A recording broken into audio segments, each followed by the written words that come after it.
सिद्धेभ्य ओम जय जय जय नमोस्तु नमोस्तु नमोस्तु नमो अर्यंताणम नमो सिद्धाणम नमो आर्याणम नमो वज्रायणम नमो लोय सवसाउणम ओकारम इंदु संयुक्तम नित्यम ध्यायन्ति योगिनः कामदम मोक्षदम चैव ओंकाराय नमो नमः। अविरल शब्द घनोत्प्रक्षालित सकल भूतल मल कलंका मुनि भी रूपासी तीर्था सरस्वती हर्तु नो दुरितान अज्ञान तिमिरंधनान ज्ञान जन शलाकिया चक्षुरुन्मीलितं येन तस्मै श्री गुरुवे नमः। श्री परम गुरुवे नमः। परम्पराचार्य श्री गुरुवे नमः। सकल कलुष विध्वंसकम शेषाम परिवर्धकम धर्म संबंधकम भव्य जीव मन प्रतिबोधकारक मदम शास्त्रम श्री पांडव पुराणाम ध्येयम अस्य मूल ग्रंथ करता रहे श्री सर्वज्ञ देवा तदुत्तर ग्रंथ करता रहे श्री गंधर देवा प्रतिगंधर देवा तेषां मनोचुचार माध्यम श्री शुभचंद आचार्येण विरचितम सर्वे श्रोतारः सावधानतया शृण्वन्तु। मंगलम भगवान वीरो मंगलम गौतमो गणी मंगलम कोन आद्यो जैन धर्मोस्तु मंगलम सर्वमंगल मांगल्यम सर्वकल्याणकारकम प्रधानम सर्वधर्माणाम जैनम जयतु शासनम जैनम जयतु शासनम जैनम जयतु शासनम। कभी भाषा बाजा एक दरवाजा बंद कर दो।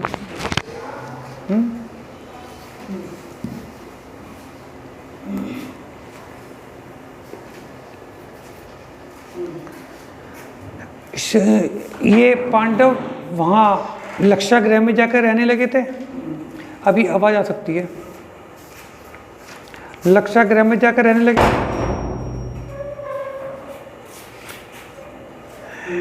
तो दुर्योधन सहन नहीं कर पा रहा था। वो चाह रहा था कि जल्द से जल्दी मैं कोई ऐसा षड्यंत्र रचूं ताकि पांडव ना रहें।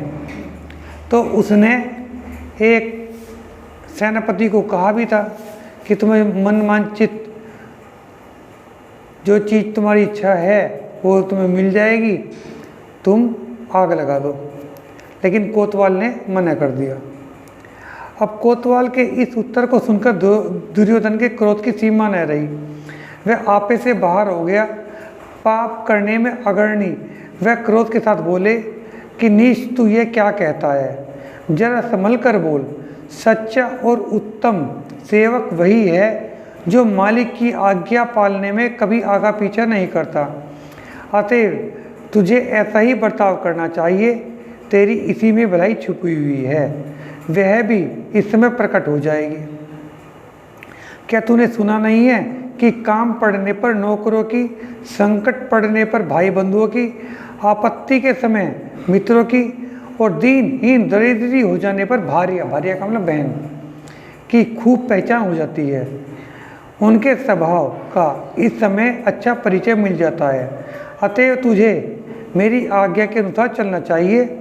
ऐसा करने में तुझे संपत्ति मिलेगी और इसका विपरीत करने पर तेरे ऊपर विपत्ति का पहाड़ टूट पड़ेगा। दुर्योधन के इन क्रोध भरे और उत्तेजित करने वाले वचनों को सुनकर सत्याग्रही कोतवाल अपने आप को मौत के हाथ में सौंपकर बोला, राजन मुझे मार डालो, चाहे जीवित छोड़ दो, धन दौलत दो या मेरी और भी हर लो। मुझे अपनी प्रसन्नता का पात्र बनाओ या क्रोध का। कृपा करके राज्य दो या सर्वस्व हर लो। मेरा मान सम्मान करो, चाहे मस्तक काट डालो, परंतु देव कपट से मैं पांडवों के सुंदर महल में आग नहीं लगा सकता। यह कहकर वह दयालु कोतवाल बिल्कुल चुप हो गया। उसके बाद उसके मुंह से एक भी शब्द नहीं निकला। कोतवाल के इस उत्तर से दुर्योधन का क्रोध एकदम उभर आया। उसने उसे खूब मजबूत सांकलों से बंधवाकर जेल खाने में डलवा दिया। इसके बाद कौरव अग्रणी का मतलब है दुर्योधन, है ना। दुर्योधन ने अब अग्रणी का मतलब सबसे आगे अपने पुरोहित को बुलवाया और वस्त्र आभूषण आदि से उसका सम्मान करके कहा, पुरोहित जी तुम सारे जगत में प्रसिद्ध हो और पृथ्वी पर देवतुल्य हो, इसलिए तुम हम सब लोगों के काम कर देते हो। आज हमारा एक काम आ पड़ा है, सो तुम उसको कर दो तो आपकी बड़ी कृपा हो। महाराज मैं जिस काम को आपसे कराना चाहता हूँ वह बहुत ही गुप्त काम है। मेरा विश्वास है तुम ही उसको कर सकते हो, क्योंकि तुम उत्तम काम के सरीखे पुरुषों के द्वारा ही पूरे पड़ते हैं। वह कार्य यह है कि पांडव का जो लाख का महल है उसे तुम रात को आग लगाकर फूंक दो। इससे मुझे बड़ा सुख और संतोष प्राप्त होगा। यदि आप मन चाहे पुरस्कार चाहते हो तो क्षण भर में इसे भस्म कर दो। यह कहकर दुर्योधन ने उसे मुंह मांगा इनाम देकर संतुष्ट किया और महल जल डालने की उससे स्वीकृति ले ली। लोभी द्विज, द्विज का मतलब पंडित, ने भी लोभ के वश में यह अनर्थ कार्य करना स्वीकार कर लिया। हाय, यह लोभ कितना बड़ा पाप है, इसके बराबर दूसरा कोई पाप नहीं है। पाप का बाप का लोभ को, इस लोभ से अत्यंत कठिन और दुखमय कार्य हो जाते हैं। अतः लोभी पुरुषों को के लोभ को धिक्कार है। एक बार नहीं, 100 बार, असंख्य बार, अनंत बार धिक्कार है। यह लक्ष्मी सुख देने वाली है। जो ऐसा कहते हैं वे भारी भूल करते हैं, क्योंकि यह तो खोटे कर्म की खान है। लक्ष्मी सुख नहीं देती, सुख तो हमारी सुखाभास बोलते हैं, तो सुखाभास, क्योंकि सिद्धों के पास तो कोई लक्ष्मी होती ही नहीं, कोई धन होता ही नहीं। इसके अधीन होकर लोग क्या क्या दुष्ट करते नहीं करते, जरा ही सोचो तो मालूम होगा। इससे ही संसार के सारे अनर्थ कार्य होते हैं। और तो क्या, लोभी पुरुष भाई बहन माता पिता स्त्री पुत्र नौकर चाकर गुरु और राजा आदि किसी की को भी मारने से नहीं हिचकते। ऐसे बहुत सारे उदाहरण हैं जहाँ माँ ने अपने बच्चों को मार दिया या बच्चों ने अपनी माँ को मार दिया लालच में आके। बहुत सारे उदाहरण हैं ऐसे। एक समय था जबकि ऐसे नर पुंगव भी हुए हैं जिन्होंने दीक्षा की इच्छा से लक्ष्मी महल हाथी घोड़े सबकी संपत्ति को जलांजलि देकर वन्यवर्ती अर्थात नगन दिगंबर वेश को पसंद किया। बहुत सारे चक्रवर्ती हैं ऐसे, भरत जी ने भी ऐसे किया। और जितने भी ये हुए हैं, शांतिनाथ जी, कुंथनाथ जी, अरनाथ जी, ये तीनों के तीनों चक्रवर्ती थे। तीर्थंकर बने, मोक्ष गए, तभी तो गए जबकि इन्होंने अपने चक्रवर्ती का सारा जो राज्य सुख है वो सब छोड़ दिया, त्याग कर दिया। इसके बाद वह जिन्हें उधार मूड जड़ा द्विज लक्ष्मी के लोभ में फंसकर पांडवों के महल को जलाने के लिए तैयार हो गया और जाकर उस दुष्ट ने महल के चारों ओर आग लगा दी। सो ठीक ही है, दुष्ट दुर्जन कौन कौन से अनर्थ नहीं करते, कौवा कौन सी वस्तु को नहीं खाता और वैरी कौन कौन सी बात नहीं कहता। भावार्थ यह है कि दुर्जन सभी अनर्थ कार्य को कर डालते हैं। कौवा विष्टा वगैरह सभी घृणित वस्तु खा जाता है और बैरी जो मन में आता है सो कह डालता है। इसके बाद वह दुष्ट अनिष्टकारी और कलुषित चित्त पुरोहित न जाने कहाँ चला गया। ग्रंथकार कहते हैं कि पापियों का चित्त कभी शुभ नहीं हो सकता। इधर आग आकाश तक उठने वाली भयंकर ज्वाला के साथ महल को खूब जलाने लगी। सो ठीक ही है, आग लगा देने वाले पुरुषों को दया नहीं होती। उस समय लंबे चौड़े और ज्वाला से खूब घिरे हुए महल को जलाती हुई आग अत्यंत दीप्त हो रही थी और लाख पिघल पिघल के गिरता है। दूर दूर से हाँ, तारकोल की तरह हुआ है, बिल्कुल तारकोल की तरह। दूर दूर से उसे उजेला दिखाई पड़ता था। सो ठीक ही है, जलाने वाली आग स्वयं को भी जलाती है और उसका तेज इतना हो जाना कोई आश्चर्यजनक बात नहीं है। परंतु ऐसे समय में पांडव लोग जागृत नहीं हुए, सोए हुए थे। लोग कहते हैं कि नींद शांति है, विश्राम है, परंतु वह उसका भ्रम है, क्योंकि नींद विश्राम नहीं, सुध बुध भुला देने वाली एक तरह की मोती है।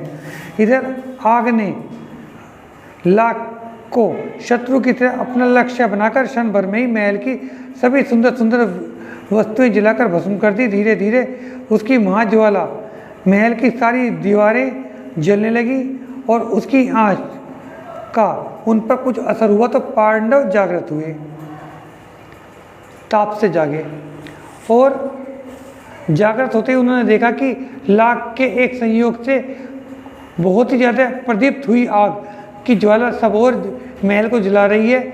जान पड़ता है कि मान लो प्रलय की अग्नि ही है उन्होंने अपने निकलने के लिए इधर उधर बहुत उपाय किए, परंतु आग की ज्वाला के मारे उनको कहीं भी पांव देने के लिए जगह नहीं दिखाई पड़ी। उस समय पांडवों ने देखा तड़तड़ाती भीतों की ढाई हुई ज्वाला सब दिशा में फैल रही है। ऐसी जरा भी जगह नहीं बची जहां उसने अपना साम्राज्य न जमाया हो। इधर उधर बहुत देखने पर जब कहीं से निकलने का उपाय नहीं दिखाई पड़ा, तब धर्मात्मा और धर्म बुद्धि युधिष्ठिर स्थिर चित्त से जिन्हें इनका स्मरण करने लगे, उनके नाम की माला जपने लगे। पंच नमस्कार मंत्र से अपने मन को मंत्रित करके उन्होंने तेज से आग को भी दबाकर स्थिर ही हो गए बैठ गए। वे विचारने लगे, आश्चर्य है कि कर्म इतने विकट हैं, उन पर सज्जनों का भी वश नहीं चलता, उन्हें भी वे नहीं जीत सकते, उनके तीर फल भोगने पड़ते हैं। फिर भी हे आत्मन, तो इन कर्मों को करता ही क्यों है? अब तो इन कर्मों से पिंड छुड़ा, इन कर्मों के कारण ही सत्पुरुष संसार में दुख उठाते हैं। देखो, इन्हीं कर्म के फल से तो सगर के पुत्र दुखी हुए और इन्हीं के जाल में पड़कर प्रसिद्ध अर्ककीर्ति, जो कि भरत चक्रवर्ती के पुत्र थे, जय सेनापति के द्वारा बंधन में पड़ा। जय ने बांध लिया था ना अर्ककीर्ति को, जो उनके दिमाग में ये आया था कि इससे विवाह तो मेरा होना चाहिए था, जय के पुत्र के साथ क्यों चली गई, ये वाला वो उदाहरण दिया। इसमें बिल्कुल संदेह नहीं है, तथा इनके सिवाय और राजा लोगों ने भी इसके प्रेरे हुए संसार के वध बंधन आदि के दुखों को भोगता हुए हैं। परंतु खेद की बात यह है कि हम इन्हीं दुष्ट कर्मों की कृपा के आगे आज आग के मुंह में आ पड़े हैं और इन्हीं की कृपा से हमें जलाकर भस्म किए देती है। इसलिए अब विस्मय को हृदय से निकालकर हमें इन दुष्ट कर्मों की छेदने वाले प्रभु का स्मरण करना चाहिए। इस प्रकार के विचार कर विशिष्ट बुद्धि युधिष्ठिर बैठे ही थे कि इतने में सहसा संतप्त चेतना कुंती जाग उठी और वह जलते हुए महल के आगे आकर उपस्थित हुए दुर्गम दुखों को देखकर रोने लगी कि हाय, मैंने ऐसा कौन सा अनिष्ट कार्य किया है जिसके प्रभाव से मुझे ऐसा भारी दुस्सह दुख रूप फल मिला है। आश्चर्य है कि ये लोग जिस पाप के फल से तीव्र दुख को भोगते हैं, फिर भी उसी पाप को करते हैं। अहो, धिक्कार है लोगों के इस अज्ञान को, जिसके पंजे में फंस जाने से उन्हें कुछ भी हित अहित का विवेक नहीं रह जाता। अब मैं क्या करूं, कहाँ जाऊं, जबकि सब और खूब ही खूब जल रही है। इस भयंकर आग में यह महल पूरा ही जला जा रहा है। ऐसी स्थिति में मैं कहाँ जाकर ठहर कर अपने प्राणों को बचाऊं? मुझे तो कोई उपाय सूझ नहीं पड़ता। इस तरह से विलाप करती हुई कुंती को भीम ने समझाया और निर्भय अपने आसन से उठकर इधर उधर रास्ता शोधने लगा। आग इस जोर से बढ़ रही थी कि डर के मारे शरीर की कांति फीकी पड़ रही थी। पुण्य योग से इसी समय उसे सच्चे उपदेशक के जैसी वह सुरंग मिल गई, जो पृथ्वी के भीतर ही भीतर विदुर ने खुदवाई थी। परस्पर स्नेह के भरे हुए सब पांडव, जिन भगवान को हृदय में धारण करने वाली कुंती सहित उस सुरंग के रास्ते बाहर निकल अति शीघ्र ही वन में पहुंच गए। वे कुछ लाश से बो डालेंगे ताकि है ना वे गिनी जा सके, है ना। जैसे कि भव्य पुरुष थोड़ी देर में ही संसार को नाश करके मुक्ति को पहुंच जाते हैं। पुण्य का फल कितना मनोहर अच्छा है, जिसके प्रसाद से अनजानी सुरंग उसी समय हाथ आ गई। इसी पुण्य के से आग जल हो जाता, समुद्र थल हो जाता, शत्रु मित्र और सांप गिजाई हो जाता है। इसके बाद वे विपिन का मतलब दुखी पांडव कुंती सहित मसान भूमि में पहुंचे। देखो पहुंच गए ना, मसान का मतलब शमशान में पहुंचे। वहां पहुंचकर उपाय खोज निकालने में प्रवीण भीम ने अपनी रक्षा के लिए एक नई युक्ति खोज निकाली। उसने उसे कार्य रूप में परिणत भी कर दिया। वह मसान भूमि से 6 मुर्दे उठाकर ले जाकर शीघ्र ही जलते हुए लाख महल में डाल आया, ताकि उनको वे अस्थियां मिल जाएं। 6, 5 पांडव और 1 कुंती की। इसलिए जिससे कि वे लोग समझे कि पांडव जलकर मर गए। उसे किसी ने भी नहीं देख पाया और वह अति शीघ्र ही पीछे लौट आया।